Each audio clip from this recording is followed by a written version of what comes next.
This conference will now be recorded.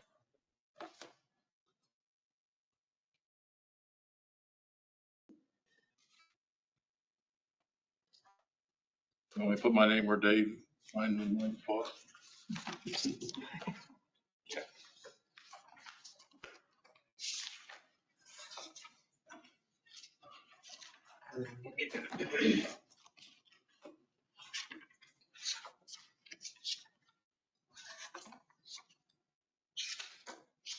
Okay, and then I have one last thing, the Christmas meal. We have one from the Legion. We have one from Anita Seacat. And then I had one for Arlita's, but she would like to pull her out and not be, would not like to do it. So I'll just read what the Legion gave us. We have proposed menu and price for your Christmas party on December 6th. This meal will include the use of our climate control facility located in Florence. Dinner will be served on glassware and silverware utensils. Tables will have cloth table coverings and cloth napkins. We will also provide table service, bringing plated food and drink to each individual. A Caesar salad, smoked brisket, loaded garlic, mashed potatoes, green beans, and fresh baked French bread, con pie, brownie, and cinnamon roll poke cake, coffee, tea, and water. $20 per plate for an estimated of 70 plates, which of course, if we need a few more, we'll be able to get more.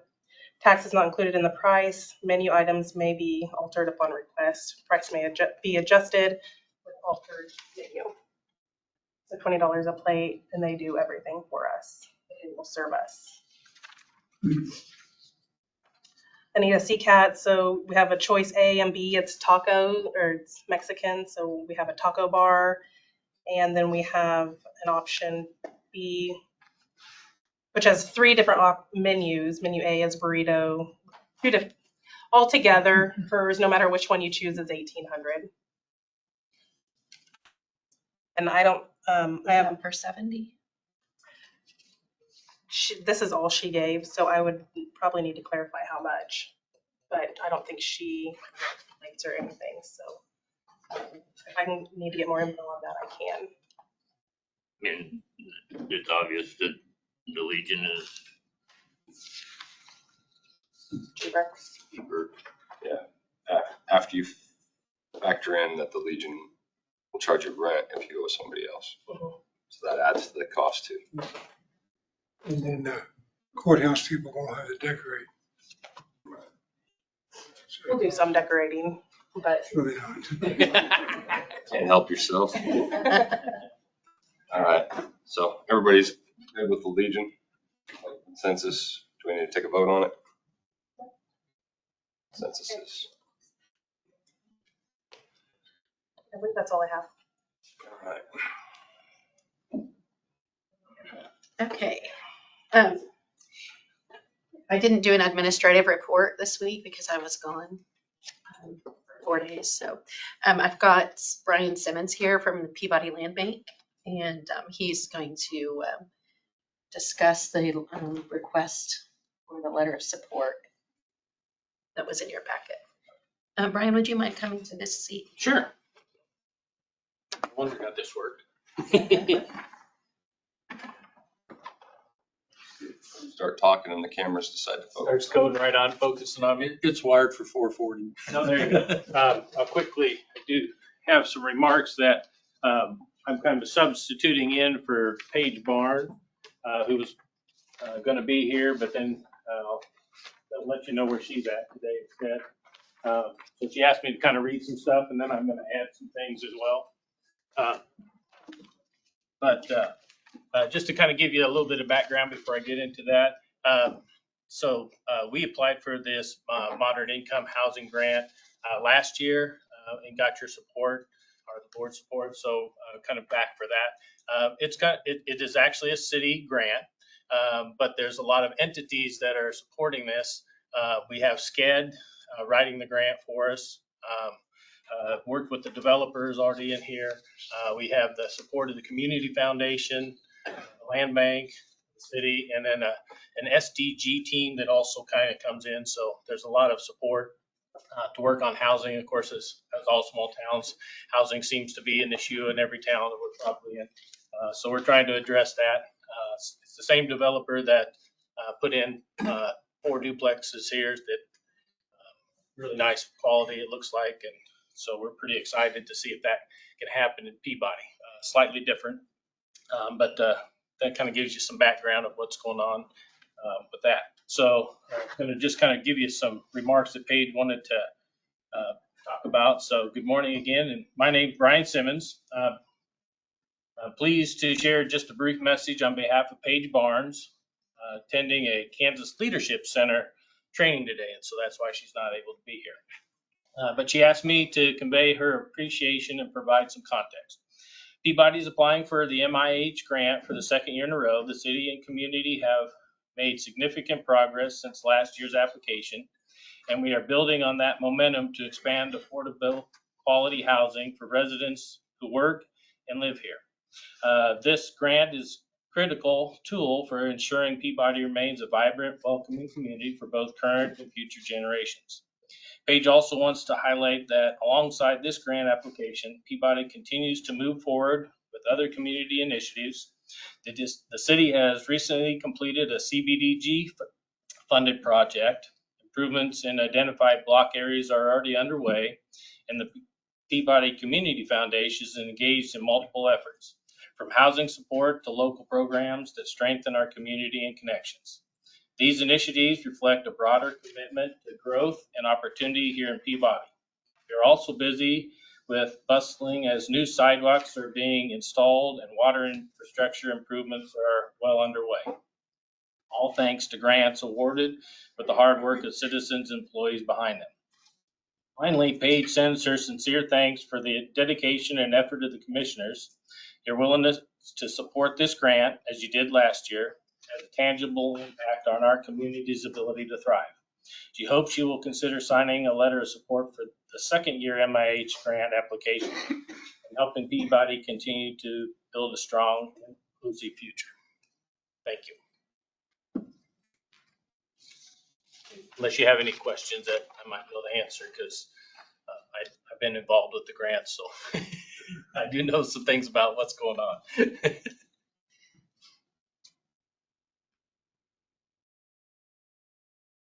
You got a grant last year? We applied and we were denied. There were 44 applications. They awarded 16. And so we met with them after the grant was denied to find out what we could improve on. And so over the last year, that's what we've been doing, working with the developer to try to improve that grant application. So hopefully we'll be successful this year. How many units are you trying to build? They're trying to build 2 quadplexes, so we still have the 8 units. They just be 2 buildings instead of having 4 duplexes. So, but it'd still be the same kind of style. The developer, basically builds one type of unit and uses and models it so that way, if something happens, he's got the equipment to come in and fix everything real easy because it's all the same. So I spent some time talking to him because I wanted to make sure we were bringing in quality stuff. And then when he said he was working here, I went and came and looked at these units here, and I was pretty impressed with those. Also went to McPherson and looked at his older units and talked to some of the people that lived in them to make sure, they liked them. So Who the neighbors are? exactly. Well, neighbors is one thing, but at least what they like the fact that, and one of his employees lived in there. So that made me feel pretty good about the fact that he has one of his employees living in one of his his rental units. That's a pretty good sign that they're probably okay. What part of town are they in? They'd be in the southeast corners where we're looking at. We've got the lot he was looking for was 150 by 150. So we were kind of limited in some of the areas we could go, and found a lot that we have under contract. So There's a school down in there somewhere. it's probably a couple blocks just south of the school. I think there's some open lots down in Yeah, there's several open lots there, so that's where it kind of be located, which we're hoping also will help with bringing some of the water area in that area just a little bit more. And Even kids walking to school with, if there's kids there. Exactly. And so it wouldn't be too bad away there. Or even for teachers to live in so that they not too far from school. So First year teachers. When they Exactly. We have a lot of. exactly, that's pretty much what we get anymore. And so it'd be nice to have a place for them to be able to start In the community. in the community so that we have a better chance of actually Retaining them. them. Exactly. Skid's writing your grant. Skid's writing the grant. What's your experience with them? They helped us write the CBDG grant, and like I said, really enjoyed working with them. Like I said, I work directly with them on the CBDG side of that.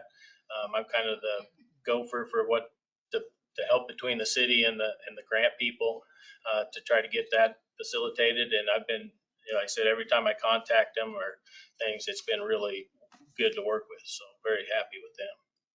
If we could get a board member from your part of the county on there. So I can tell you that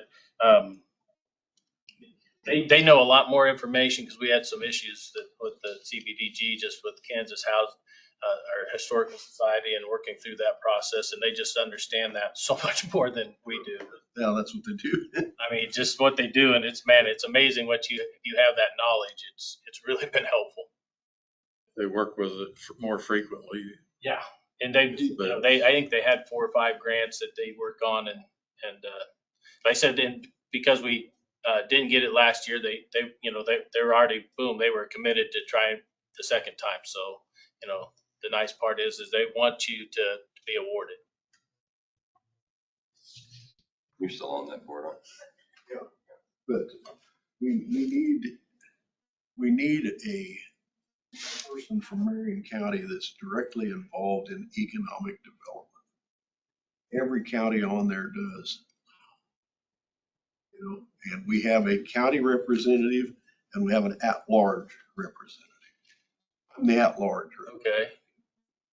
but we really need someone that's a community developer, a city manager, someone like that from this county on that board. Yeah, that'd be helpful. Volunteer. Well, not yet. I got too many irons in the fire right now. I'll certainly give them your name. Uh-huh.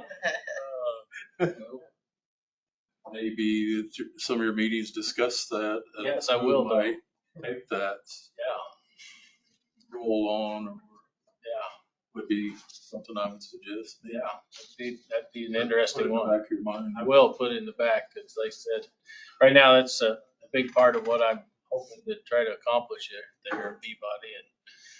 And like I said, I'm on too many boards at the moment as as it is. They were talking about applying for a bridge at the cemetery through some funding or something. Okay. Hoping to get that too here coming up. I'm going to draw it back. To whom it may concern, the Board of County Commissioners of Marion County, Kansas would like to express our strong support of the City of Peabody's application for a middle-income housing grant. Affordable housing is one of the greatest needs currently faced by rural communities. Lack of housing makes it extremely difficult to recruit and retain workers. Marion County needs to be able to attract teachers, care facility workers, and other professionals to live in our communities. To sustain and improve life for all citizens, expanding infrastructure to facilitate housing development is a key component. We support and applaud the City of Peabody's efforts to provide affordable housing options. Thank you for your consideration. This is our letter.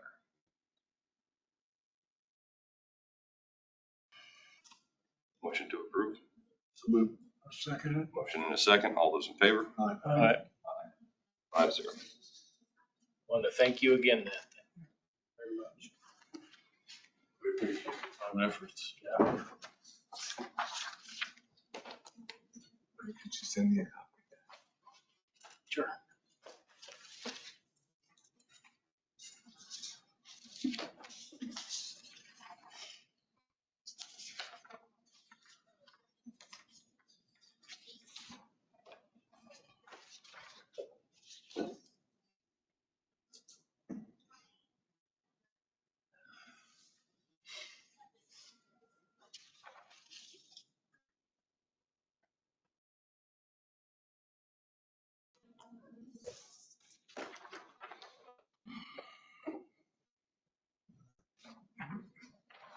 Thank you, Brian, for all that extra information. Sometimes it's nice to have extra. Well, yeah, it shows a lot of positive going on, so. Yeah.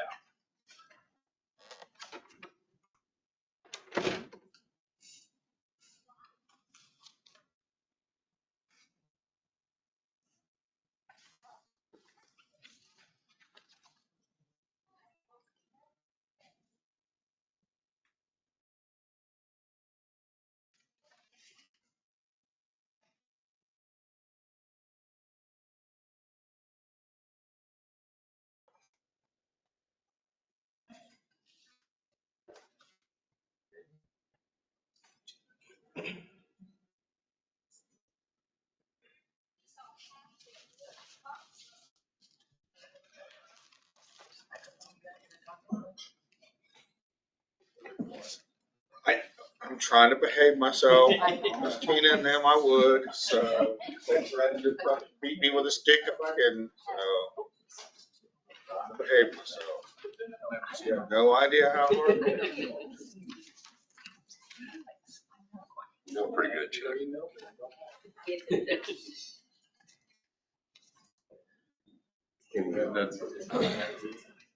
Oh, yeah. That's all that I have. So at this point, right on time, 9:30, we're going to meet with the Marion County Leadership Program participants. So go around the room and everybody introduce themselves. Great. Start over here. Tony Gehring, Chairman, Commission. Becker, First District. Dave Crowfoot, 4th District. Clark Dirks, 3rd District. Mike Beneke, 2nd District. Chuck Volpe, owner of Home Resort and Oz Spas, a local contracting and spa manufacturer. Somebody shove that. And Jennifer Bush Peabody.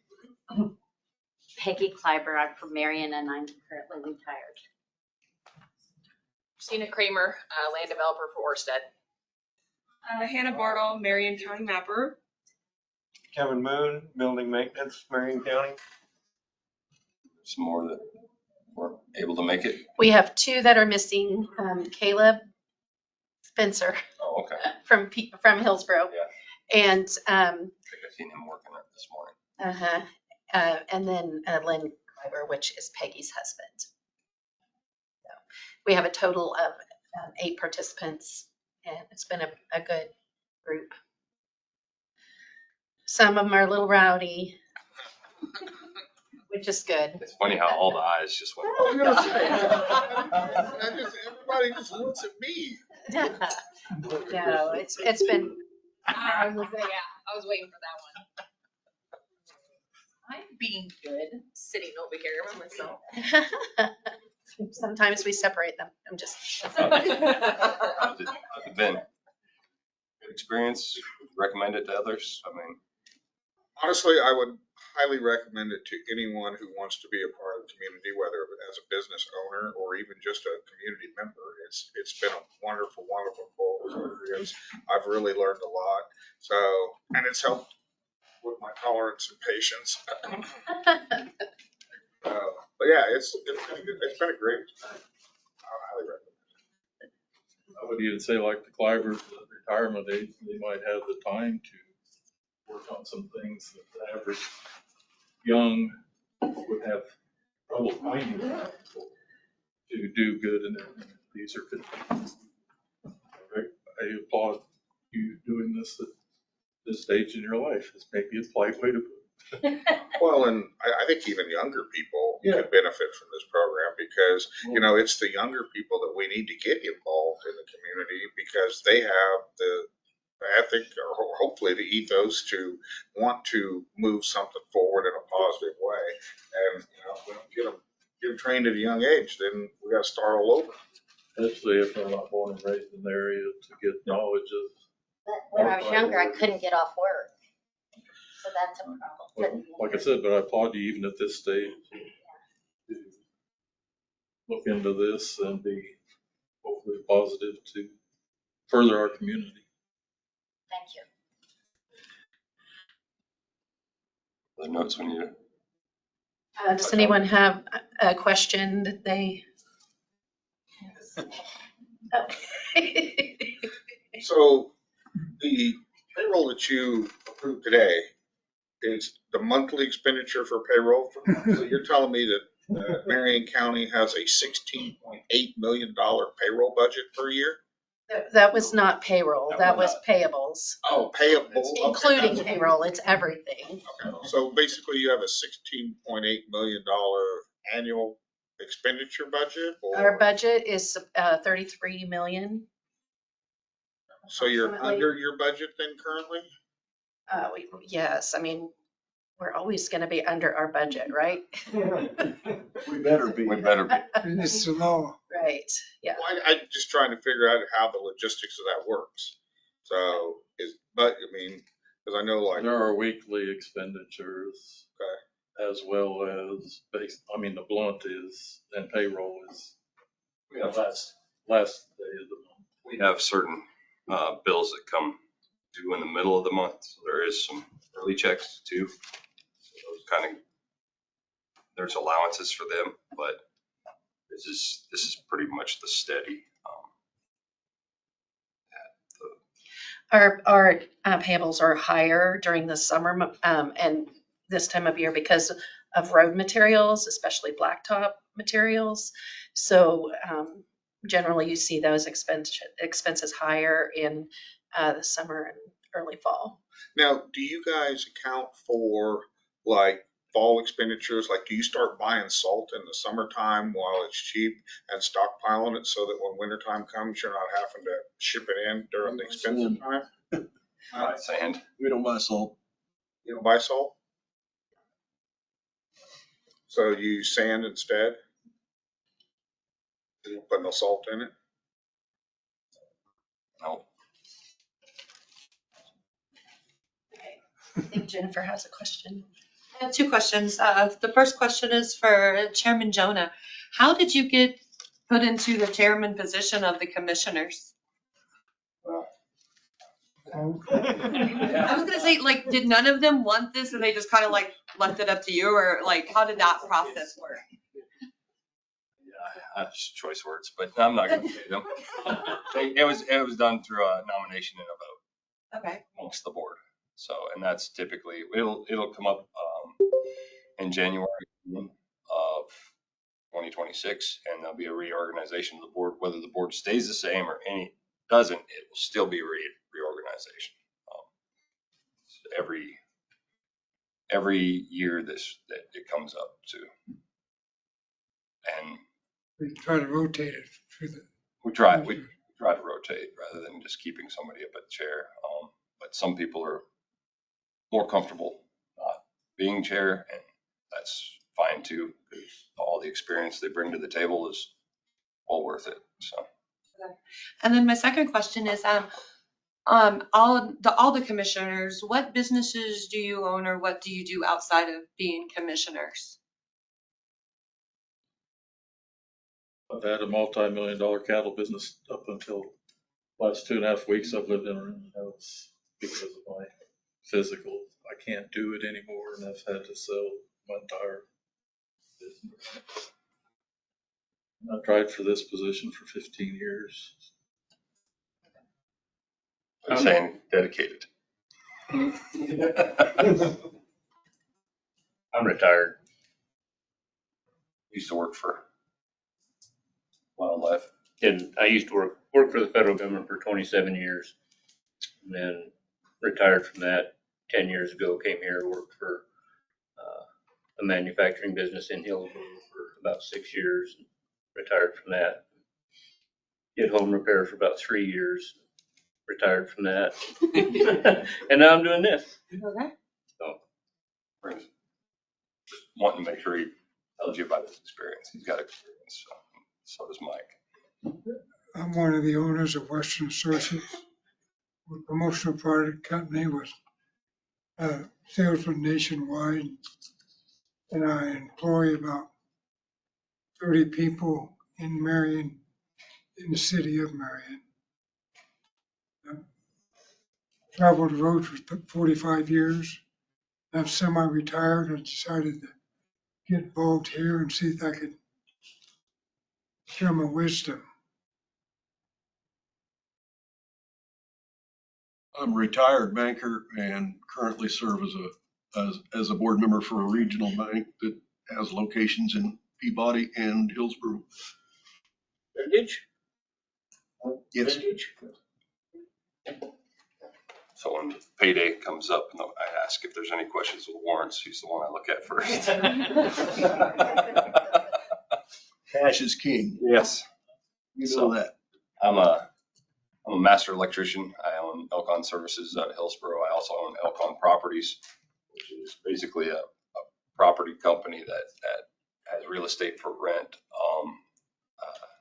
Involved in a bunch of other things, but that's primarily my background. That's my root company.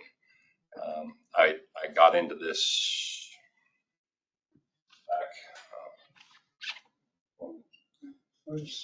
well, here in 2019, but city council was 2 years prior to that. And then when the redistricting happened and the 5 chair seats came open, I threw my name in the hat for that on the city council. So Thank you, gentlemen. Any questions? Come on, Hannah. well, we know who the rowdy ones are for sure now. Nobody else has a question? Okay, I have one. Oh, dear. I was gonna say, you should probably be more afraid of Tina's than the rest of them. Gotta go to the bathroom. Take the fifth. Okay, so my question for each of you commissioners, I think I actually have 2 questions, but the first one is why did you want to be a commissioner? What is your why for running and for serving and continuing to serve? When I first got in, it was, to fill a vacant seat, but the original, I've seen a lot of, how do I put it? Bluntly? Volatility here, and I wanted to get in and calm the waters a little bit. See what I could do to just settle it down and bring it back to reality. Well, in my 73 years, I've served on a city council, served on the USD 410 school board, and several other civic organizations, and always felt like I was born and raised in this county. I needed to give something back. And back in 2016, I was appointed to serve an unexpired term. And actually, at that time, I thought, well, I'm going to fill an unexpired term. But once you get into this, you just feel like, well, I'm quite done. So here I am. You're all having almost a decade in. He's the veteran on it.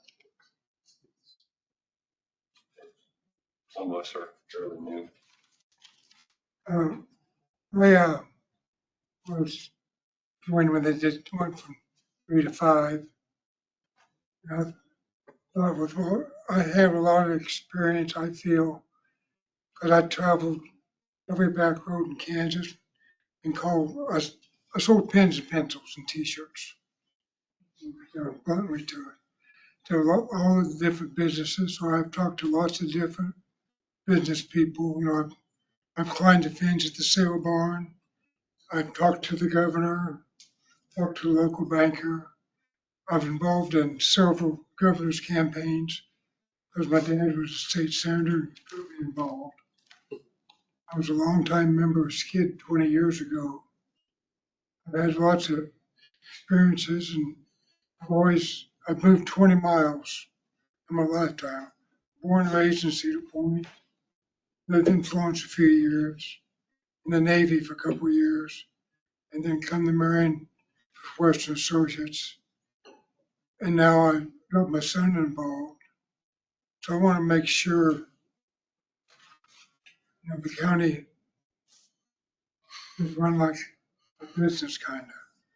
It's kind of like Jonah, there's some things, and I felt I made a lot of small differences. Didn't want to change the world, just want to help. And I enjoy meeting the people and dealing with the courthouse women, keep us all alive. Basically, the county is ran by women. That's the secret. Okay. Every major department head is a woman. Not all, no. Steve would be offended now. Yeah. Thank you, but I enjoyed that, and I hope I'll make a donation, improving the county. And they're going through some health things this last year, but I'm done with that. Heard of it. I'm gonna add in Josh. Josh would be offended too. Sure, I'm forgetting someone. Isaac. Isaac. Was there a motion? Kevin? Kevin. Well, you know. Well, I just got elected in November, started in January. I was born in Emporia. My family's from Marion County, so I've got strong family ties to this county, but I've lived all over the country, almost from one end to the other. And I did this because I felt like I couldn't complain about what was going on in the county if I wasn't willing to step up and try to make a difference. And so that's what I'm doing. What's my time limit? I'll give you 3 minutes. I guess at one point I worked for the county for 3 years and 4 months, blading the roads in my backyard. I have run from oil fields activities for almost 20 years.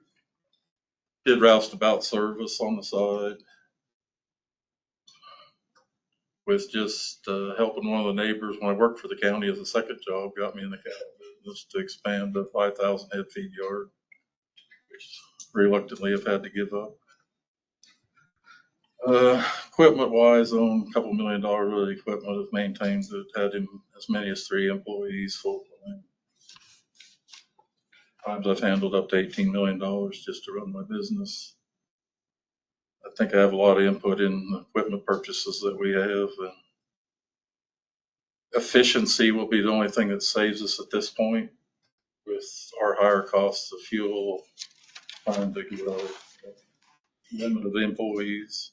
Biggest downfall in the county is the amount of quality help that we can hire, whether it's the county side, cities, government, schools, medical, private, or industry is all struggling with that. I think it's nationwide, not just state of Kansas or within our own county. How we get the efficiency that we need to make our tax dollars go as far as we have, I think I have a clue. Pretty good at thinking outside the box, which I've had to do most of my life. If there's a downfall, I am not a high school graduate, even though I have 21 credits to my name and only need 20 to graduate. So basically, I just had the end of my junior year, hung it up and went to work. So, and I'm a pretty busy path, not to brag about everything I've done, but I've had extensive opportunities and business decisions to make my entire life. Pretty proud of what I have accomplished in the past, starting one of the few farmers that just took one piece of rented ground and turned it into this farming about 2,000 acres at one point, along with the cattle business. Not everybody can. I don't even think there's one kid could start today and do what I've done. He's one of the last heroes of that, whatever you want to say, to start basically from scratch and make it a very thriving business. Just our feed sales and cattle sales were employed hundreds of people. We feed a lot of byproducts, grain byproducts. So for every load of mids we buy, every load of distillers, there's about 4 semi-loads of raw grain to make that load. So if you talk about all the truck drivers, the mill operators that process this feed, and then we put that type of feed back in our, I mean, basically, and then if you take total sales of the animals, if that is collected at a plate at a restaurant or a meat counter, the sales tax revenue, even though we don't pay it with the value of my animal, it is collected at a very larger sales tax rate once it's processed through a meat counter or served at a plate at a restaurant. So Mike, would you say that your why is to bring your experience and like in certain areas to the board? I think so. Okay, and last question, unless anybody has anything else. What is the biggest challenge? That, and this is like 30 seconds or less. The One thing. biggest challenge is trying to balance the needs and the wants with the budget, and trying to make sure that we don't wind up when people leave this county and trying to make it a place where people want to come. Well, the 30,000-foot answer to that for me is that we're entrusted to the health, safety, and welfare of the residents of this county. And there isn't one biggest problem. There is lots of problems. I won't say problems, there are issues. We have no problems, we have issues. What do you think is the one that comes up the most that you find the most frustrating? What's frustrating? Well, have to limit that to one. In the interest of time. Okay, the biggest one, I'll just say infrastructure. Okay. I come from private business, and private businesses run different governments. So my frustration is how slow government moves to make a final decision. Okay, so that could be bureaucracy, right? Okay. By design. Yep. I guess my biggest issue is transparency. Making sure that we justify and let the people of Marion County know what we're doing and why we're doing it. Okay. And making sure that we're making the right decisions, health, safety, and welfare, and for the transparency. Okay. The quality of our employees or employment opportunities, I think, is one of our, and it's at every business, not just on county. Okay. Any last comments from I guess let's flip that and say, what are you most like proud of? Like, what's something maybe specifically you did that you're like, dang, yeah, I did that. Got to pick just one? Yep. It's gonna be hard Actually, for people who've been on there forever. The most proud of is sticking to trying to stay revenue neutral. That thing is when everybody's costs are going up, and it's knowing how some of my neighbors and people I know that are struggling through the inflation part and everything else, and we were able to somehow revenue neutral and give them a little bit of reprieve. So that way they could probably get their feet back under them and not, just feel like everything has went up. Maybe the one thing could at least stay constant. I think one of the big things to me is this county is so culturally diverse. And to try to help communities retain their identity, because most small towns in Kansas are just dying. That's just it. Well, nationwide, not just Kansas. But, to try to get behind communities and get people that are interested in keeping the communities and the diversity of all the different cultures and that we have in this county is pretty unique. So, I just think trying to maintain the identity that we have. You know, we gripe a lot about our county, but people come in and they say, man, you got the neatest little county. You know, all these different little towns and stuff, they're all doing things. You know, pretty much every little town is doing something, you know, to try to maintain, and we try to get behind them just like we're doing this morning. What am I most proud of? Yep. Okay.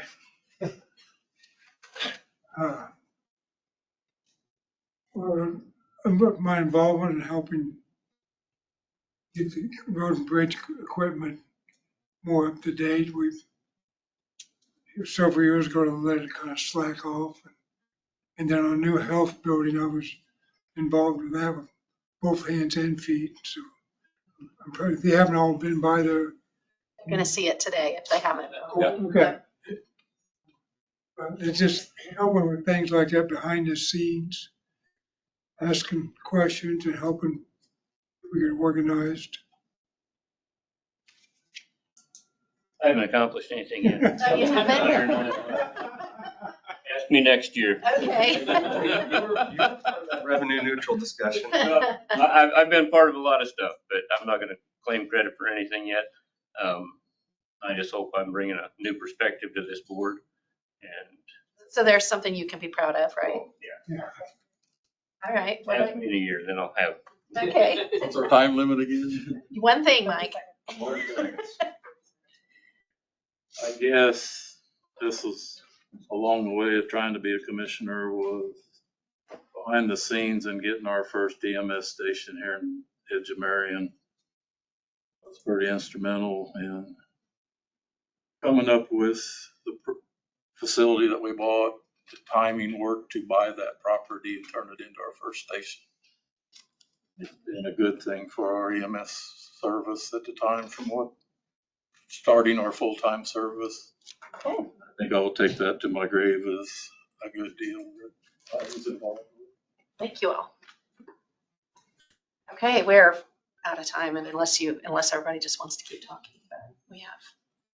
Surely they got more fun things to do than sit here. I was gonna say, the one thing that I've, as a business owner, you know, moving into Marion County, having lived and starting my company in a major metropolitan area like Salina, I will say that the thing that I find the most intriguing about Marion County is, you know, not only the diversity of its people, but also the amount of industry and businesses that are in Marion County. You know, when you look at it on a per capita basis, I mean, we literally employ more people through private owned industry than major metropolitan areas in the state. You know, I find that refreshing. We got a lot of hidden talent here.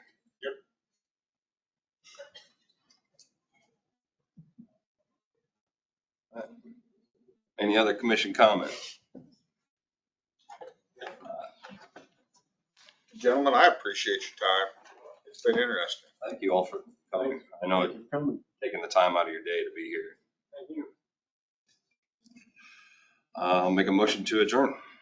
Second. Motion in a second. Gonna do regular commission comments, or was that tied to finishing up this leadership? I asked before that, but go ahead, Mike. Go for it. So what's my time limit? It's up. They've got other places to go, so we just need to make sure we expedite. I made a public comment about 3 months ago about roads in our area. Specifically picked out 3.5 miles of rock road, which I mowed and bladed about a week later. Hasn't been bladed since. This is a continuation of that same 270th road, which there will be about 200 acres of soybeans hauled down that road. Last time it was bladed was in May of 24, so it's a year, 4 or 5 months ago.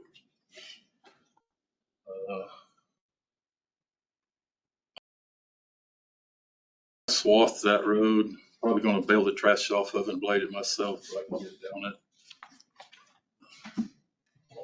Just one little corner of how Weather's been not helpful this last 3 months. But when you have extensive flooding going back to when it flooded in Durham, what, 3 or 4 or 5 years ago, we had flood damage from even then that has never been repaired this entire time. I know we've had 5 different operators in 3.5 years in the area. None of them grew up here, lived here, know the people, so they don't know the area. How we fix that, I don't know. I've probably gotten 10, 12 comments about road conditions just in the last 3 days. All I can tell them is to hopefully be patient. I'm not gonna get them fixed anytime soon. Just want to make you aware that there'll be me using that road to harvest 200 acres of soybeans. But Can I I ask do a have the question? equipment to make it drivable or usable, I guess. So when you're getting complaints or comments on different areas of roads, are you referring those individuals to the Road and Bridge Department to call in and let them know so they can get it into their program to look at? And the other is Is that a yes or? yes. Okay. I've also advised them that they would need to come out as a group, a main spokesman Advised. with these concerns to help me making, if there are any that would follow what I'm saying. I'm having a little trouble following what you're saying, but Instead of just me saying something in a meeting, I'm gonna have to have a group of people all with the same concern for a certain area, certain issue, to have the support I need to bring enough attention to this. And that's always been the thing in the past. They just call me and think I ought to take care of it, even when I wasn't a commissioner. right. So there is a process for people to go through to take care of those. You want to explain that to the class? Yeah. So we have Pub Works, and the only way that a road issue actually gets addressed is if we get it to Road and Bridge, get it entered into Pub Works. It immediately goes across all their tablets, everything. So when graders go by those certain areas, they can actually see what the complaint is. That way we're not just sending a guy out in a truck to look at this, and then look at that, and then look at that. We've got a whole team out there so that everybody can be part of this observation. So if it doesn't make it to Road and Bridge, it's not. So that's It the won't get first, on the radar. that's the first step is to contact the Road and Bridge Department. Call Road and Bridge. Yes, yes. I think I'm the one lonely person. I'm always calling them. Oh, no, you're not. My dad is all of them once we die. But the thing is, I'm like, they don't know. I mean, they're not driving down my road. Well, I there's, get it. So I call them like, hey, there's a big pothole. I forget how many miles we actually I have. don't know. And I understand that. I call them. They're very nice. They say, yeah, we'll get someone out there, and they usually within the day. I think it's comparable to when I drove to Fargo and back in one day. I think it would be about the same amount of miles. I just don't think people know to call, and a lot of people Right. don't want. Okay, here's an example. So there was a railroad crossing in Lost Springs that the arm was down, and I came home that night. It was like 7 o'clock at night, and then the next morning that arm was still down. I mean, we're talking, it was probably down for like 24 hours. And I called the number on like the UP number, and I got people like, "You're the first person that's called. Let us know." And I'm like, I don't even live in Lost Springs. That just goes to show you people don't want to be the nail that sticks out. Yeah. And so I think people need to realize, like, instead of complaining about the road, you've got to call. And Right. it's not going to kill you. A lot of people are just so like shy. I think Right. they don't want to. But I'm like, you sometimes you just you gotta be the Karen. You gotta call. It's the way it is. I'm just saying. We call it the squeaky wheel. Okay, sorry. Hey, I know a lot of Karens. But there has been a lot of progress made in our system, and so we need to give it the opportunity to work. So that's, When I started on the commission, we didn't even have a system. yeah, the system was call your commissioner and then the commissioner. It was call And the that's not commissioner, that's and the not how it commissioner works now. called the- Sticky notes. Yeah. So we have came a long ways as far as data, controlling data. And then if there are issues with not getting a response from the road department, then that can come to me. They've always answered. And then eventually to the board if it needs to, but. I think the main thing is knowing who to call. Yeah, I think Like that's for the railroad, having the number to Yeah. call. It's actually on there. It was on there. I just called these. It's on the They were so nice. Like, you're literally the person. And they had it like, they're like, we're going to send someone out right now. And my thing was the bus couldn't obviously go through it. So the bus had to go. That's how I knew, because my son called me. He's like, we're going to be, or texted me. He's like, we're going to be late because that arm's still down. I mean, that's a, I'm saying, sometimes you got to be that. Yep. Motion to adjourn on the table. There's a second. Not done yet. Get one. She can be one. All right. Motion to adjourn, second. All those in favor? Aye. Aye. You're adjourned.